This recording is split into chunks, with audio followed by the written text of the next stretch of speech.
ಬಿಟ್ಟಿದ್ದಾರೆ ಅನ್ನೋ ಕೋಪ. ನಾನು ಊಟ ಮಾಡಬೇಕು ಅನ್ನೋದು ನನ್ನ ದೊಡ್ಡ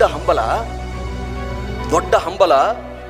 ಬಟ್ ಬಿಸಿ ಬಿಸಿ ರೊಟ್ಟಿ, ಬಿಸಿ ಬಿಸಿ ಅನ್ನ, ಒಂದು ಯಾವುದೋ ಒಂದು ಹೋಳಿಗೆ, ತುಪ್ಪ, ಮಜ್ಜಿಗೆ ಅಥವಾ ಇದು ಸಿಗ್ತಾನೆ ಇಲ್ವಲ್ಲ.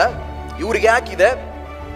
ಯಾರಾದ್ರೂ ನಾನು ಕೆಲಸ ಮಾಡೋ ಸ್ಥಳದಲ್ಲಿ ಬೈದ್ರೆ ಸಾಕು, ಹೊರಗಡೆ ಬಂದು ಕಾರ್ ಕೀಚ್ ಬಿಡ್ತಿದ್ದೆ, ಸೀಟ್ ಹರಿದು ಬಿಡ್ತಿದ್ದೆ.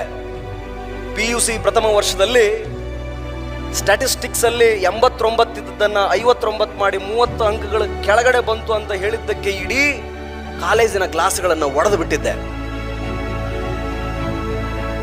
ಕೋಪ, ಆವೇಶ, ನಾನು ಹೀಗೆ ಬದುಕಬೇಕು ಅನ್ನೋ ರೋಷ.